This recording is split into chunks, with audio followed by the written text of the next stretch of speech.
și hai să muncim cu drag și spor pentru al nostru italian popor.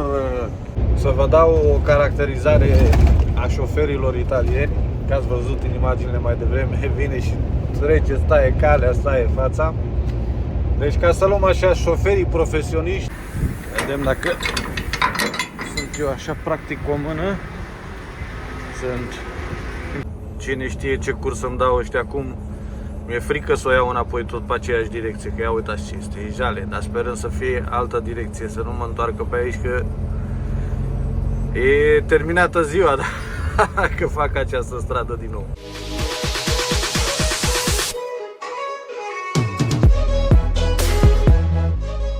Bună dimineața, este o zi frumoasă de luni. Zic frumoasă din faptul că este soare afară, dar că suntem la muncă nu mai pare așa frumoasă. Dar, în fine, fără muncă nu poți să trăiești, că facem foamea după, nu? Astăzi facem un vlog de la muncă. De mult n-am mai postat eu un vlog așa de la camion, ce facem, ce nu facem, pe unde mergem, ce descărcăm, ce încărcăm. În fine, este ora 7 fără un sfert, doar ce am plecat, sunt pe tangențiala orașului meu. Prima cursă dimineață mergem către Rubiera, orașul Rubiera, unde este și un terminal acolo. Avem două containere goale de lăsat. De când ajungem acolo să sunăm de dispatcherul să cerem cursă, să cerem de muncă, să vedem cu ce ne onorează astăzi.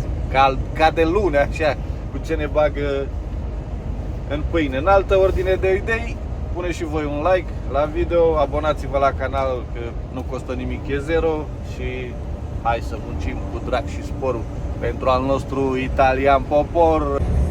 Nu se mai termină accidentele astea, ne arată aici că după Modena sunt 4 km de coadă. Zi de zi te sperie, deci nu-ți mai vine să ieși pe stradă să mai lucrezi. Nu există zi de la Dumnezeu să nu fie cât un accident, nenorocire și așa mai departe pe autostrăzile astea. Toată lumea merge în viteză haotică, nu mai ține cont de nimic, nu vede decât să alerge, să facă bani și nu e bine. Nu e bine. Am ajuns și la Reggio Emilia, să luăm tangențiala către Rubiera. Și aici pe dreapta către Via Emilia, către Parma, e dezastru. Bine că nu e pe direcția mea. Uitați ce e dimineața aici.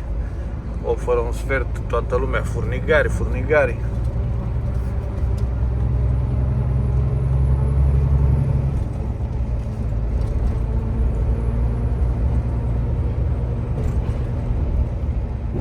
Ia să vedem ce e jos. Uite codălău. Suntem în aprilie, încă se mai vede zăpada pe munți, fiți atenți și voi, uitați ce frumos. Ia să vedem ce găsesc și eu aici, aglomerație. Uite zăpada acolo. Să vedem ce găsesc și eu, aglomerație aici în direcția Modena, către Rubiera. De obicei la ora asta la 8 e dezastru aici, dar după cum se vede cât de cât e ok. Bine, începea coada de aici de obicei. Da. Avem și noi parte de zi frumoasă azi, cum am zis la început, zi cu soare, viva Italia. Tot am găsit și eu ceva aici la rotunda asta, la Rubiera, unde e și stațiune, gara de tren.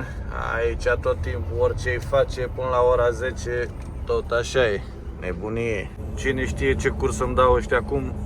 Mi-e frică să o iau înapoi tot pe aceeași direcție, că ia uitați ce este, e jale, dar sperăm să fie altă direcție, să nu mă întoarcă pe aici, că e terminată ziua, că fac această stradă din nou. Am schimbat containerul, am fost în terminal, dar n-am apucat să filmez, că treaba a fost așa fugitivă, am lăsat goalele, am luat plinul. Mergem către Livorno, este un container satelitar care normal nu ai voie să te oprești cu el, să faci pauză, trebuie să te duci dintr-o bucată până în port, de la terminal până în portul unde îl descarci. Și de acolo vedem ce mai luăm, dar ne mai auzim pe traseu. Se pare că avem parte și de relantamente, care spuneam, în autostradă între Modena și Bologna. Dar să merge așa cu 30-40 la oră, important e să nu ne oprim. O fi accident, ori fi lucrări, cine știe ce mama naibii ori fi. E jale. E cu Italia și cu autostrăzile E dezastru. Mai are un pic și o prinde pe Germania din urmă cu ștaurile. Nu-ți mai vine să faci șofer niciun minut. Ba la muc, cozi, accidente, timp pierdut, pleci la 6, te întorci la 9, dacă te întorci, dacă nu te întorci mâine și tot așa. În fine, nu zic că nu recomand, dar poate pentru câțiva ani, 5, 6, 7 ani, cum am făcut și eu și cum fac în continuare, că nu știu când o să mă opresc, dar o să trebuiască să mă opresc, că nu o să mai continui mult cu șoferia. Eu știu, un 5 ani până te pui pe picioare, până te așezi și după care nu mai e șoferia ce era odată, fraților. Tot timpul te forțează de la spate, dai, trebuie să ajungi ore fixe când trebuie să descarci, tasativ, netasativ. Când îți spune trebuie să ajungi la 10 și jumătate la firma respectivă tasativ și tu dai de așa ceva pe autostradă, numai bine nu te mai simți tu, cu nervii.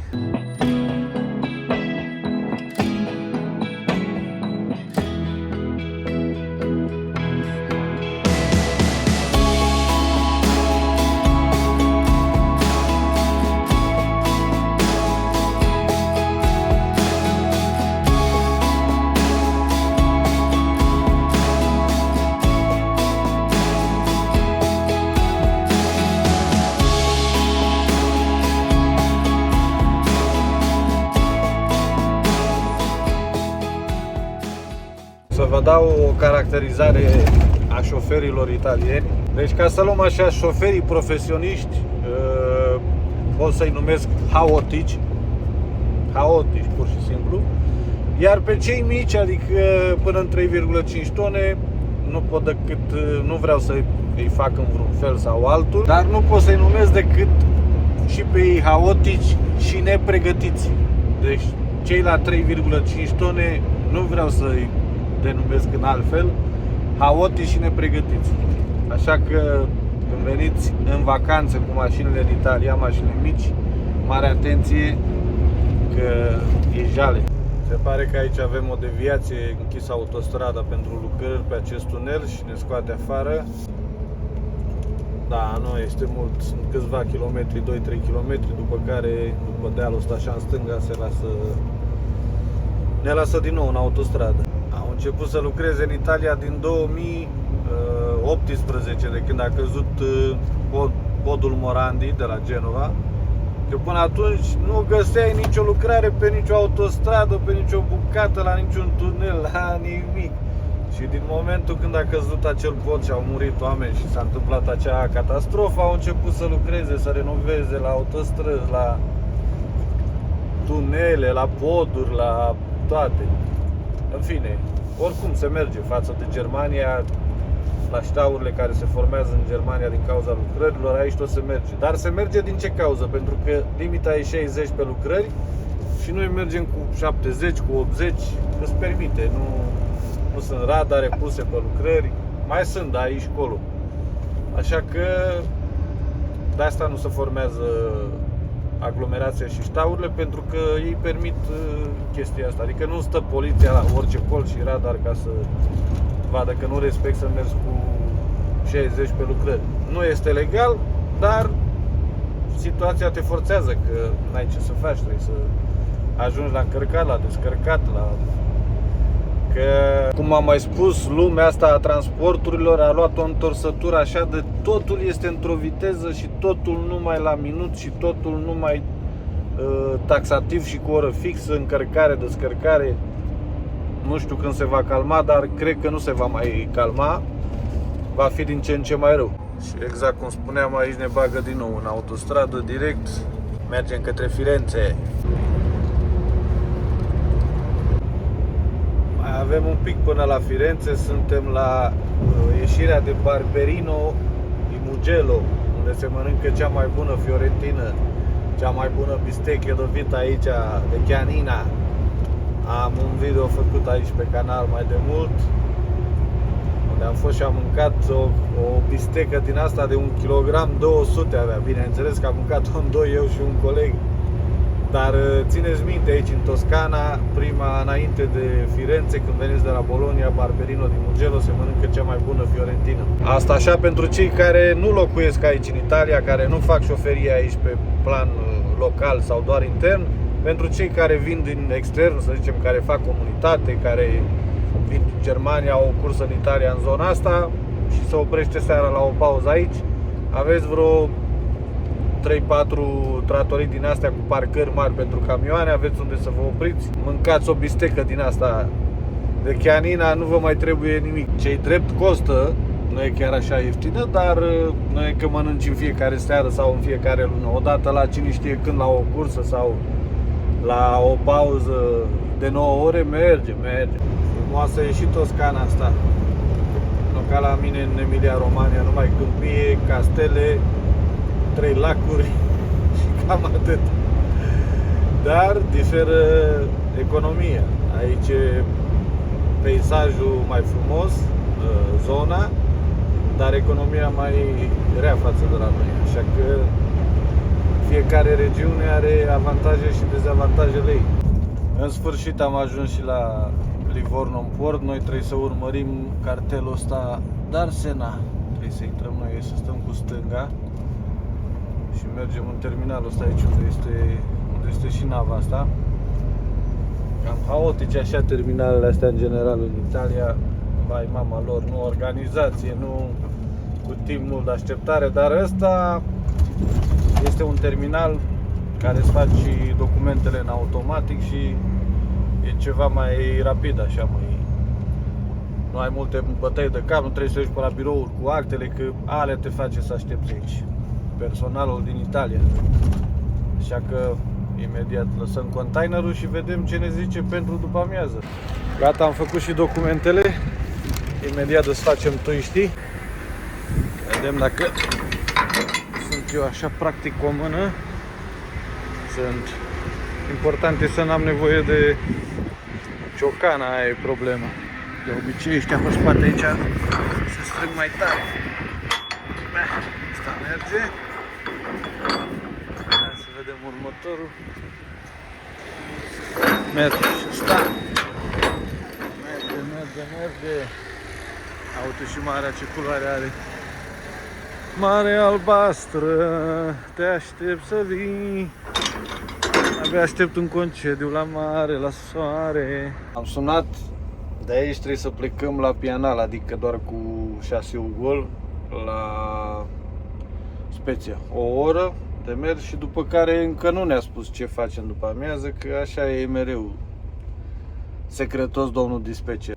Între timp așteptăm aici la poziție să vină să ne ia containerul, să-l lăsăm jos. Vine un muleț se numește aici, un stivuitor din ăla mare, sau nu știu cum se mai numește în România. Vine, ni le scurtăm remorca la 20 de picioare, 20 de ventipiedici, mergem la Spezia. Eu am zis că plecăm, las containerul, plecăm și mergem la Spezia, dar am uitat că în primul rând trebuie să scurtezi, că n-ai voie să mergi la 40 de picioare. Așa. Și în al doilea rând trebuie să facem pauză. Don't slack off, wake up every morning, make a good impression on your boss. Don't do anything that I wouldn't do. And when you're making money, make sure you don't spend it too soon. Fuck that, I'll do what I wanna do. I got a different path from everyone and that includes you. Who are you to tell me how to live life? In these times it feels like nobody is right, yeah. Gata, ați văzut că durează operațiunea? Ca să o faci așa strânsă, trebuie să te urci de 4-5 ori să cobori. O blochezi de aici, o deblochezi ca să o faci la un container de 20 de picioare. Și acum suntem nevoiți să băgăm o pauză de o jumătate de oră, pentru că 15 minute le-am făcut până să intru cât am făcut documentele. Mâncăm un pic și noi, că ne-am luat de acasă ce aveam pe acolo prin frigider, n-am pregătit mare lucru pentru astăzi. Avem o casoletă așa repede aici. Un pic de carne cu cârnat, cu brânză, așa ca mâncare de rapidă, de câmp. Nici prea mult, că după ne uflăm în burtă și nu putem să stăm la volan. Poftă mare să aveți și voi dacă cumva sunteți la masă când vedeți acest video. Munca e muncă, mâncare e mâncare, dar trebuie să mai băgăm și o cafea, că nu se poate așa ceva. Imediat vine o area de serviciu. Trebuie să bem o cafeluță, să ne luăm putere, vlagă. A făcut deja 1 și 20. Intrăm aici la Q8-ul ăsta, să vedem ce este, autogrill sau mai șef sau... e-sarni. Nici una, nici alta.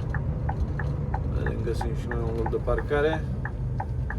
Frumușel aici. Între pomii ăștia, ho, dar câte sunt. Câte sunt. Oamenii sunt la picnic. Am mâncat sandwich-ul.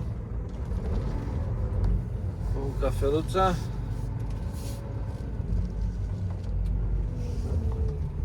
Se vede după ochii mei că am nevoie de cafea, nu?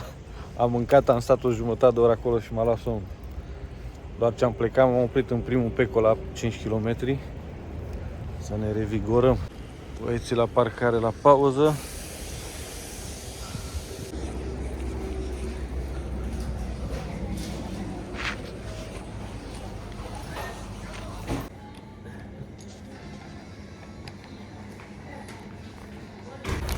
Pe lângă cafea, bineînțeles că am ieșit și cu 3 puși de bomboane, astea pentru Izabela. După părerea mea și gustul meu, cele mai bune bomboane astea sunt de la Zaini. Cu cremă de caramel înăuntru, are fistic și cu ăsta ultimul cu alune. Dar astea așa cu caramel sunt bombă. Doar în Italia vezi așa ceva, să meargă când mai încet, când mai tare, să trebuiască să-i depășești. Ia uite, toate camioanele trebuie să-i depășească. Reamintesc că un camion merge maxim 90 de km la oră, da? Imaginați-vă că ăsta cu ce naiba are el deasupra acolo merge cu 80-85. Și mai au și talentul, aproape ăsta nu face acum, dar aproape când te pui în drept cu el începe, accelerează, iar reduce. Stilul smul, stilul italian. Am ajuns și la port, am așteptat vreo jumătate de oră până mi-a dat cursa. În sfârșit am făcut actele și mergem în port să luăm containerul. Bineînțeles, mare noroc că nu era blocat, cine știe, să nu se poată ajunge la el, sau aria blocată unde e pus acolo, prea multe camioane. În fine, vedem când ajungem înăuntru cât de repede ieșim. Hai că de intrat am intrat, vedem ce e la poziția. Tu te-ai oprit aici. Bravo. Poziția S-uri. Aici de obicei e dezastru. Ia să vedem. Am ajuns aici. Nu era de așteptat. Poziția plină, ia uite. 41, noi suntem la 25. Eu am exact aici, în fila asta de containerele de 20 de picioare, nu ventipiedi. Și trebuie să aștept să plece ăla care pune containerul. Ăsta e mai în față și ăsta se duce mai în față. Și atunci pot să mă bag și eu aici. Și bineînțeles că în spate mai e unul. Ai, cât de repede am terminat la Livorno. Pe atât de tare mănânc creier aici, e dezastru. Important e că am intrat, e aici aproape. Mergem acasă undeva la 5:30, 6 cel târziu, dacă suntem norocoși, suntem acasă. Și mâine avem descărcare la Parma, adică aproape la 30 și ceva de kilometri de noi. Așa că plecăm undeva la 7 de acasă. Program bun. Să fiu eu așa norocos de lunea, să meargă mie așa bine toată săptămâna, cum vom vede. S-a ridicat bariera, mergem acasă, frații mei. Ieșim din port. 4 fără 10, ca niciodată, mergem către căsică. O oră 50 fac până acasă. Așa că pe la 6 fără 20, cel târziu 6 fără un sfert, suntem în garaj, facem motorină pentru ziua de mâine și acasă, că ne ajunge pe ziua de azi. A fost o zi chiar lejeră, am făcut eu ceva kilometri, mai mult condus, dar în rest a fost lejer, așa, nu ne-am omorât tare ca să zici că am transpirat de mamă. Dar un pic de stres, un pic de aia se adună la oboseală. N-a fost 6 fără, e 6 și 20. Am prins un accident la întoarcere aici pe Via Emilia și a trebuit să ocolesc. până am făcut motorină. În fine, și cu jumătate de oră în sus, în jos. Dar pentru luni e un orariu bun pentru lunea, nu? Am venit un pic până la market, că astăzi să mănâncă pește, să vedem dacă găsesc macro. Făcut așa cu mălai prăjit. Mor, când vii seara de la lucru, mergi la un market și nu găsești, trebuie să te duci și la al doilea. Pentru 2 pești. Bănănă-i ca ăla nebunul seara. Vedem Conadu, poate are.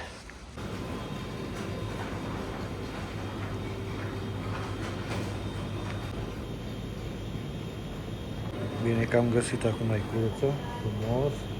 Ne mai chinim noi acasă decât îi spălăm, pac, pac, pac. La bine.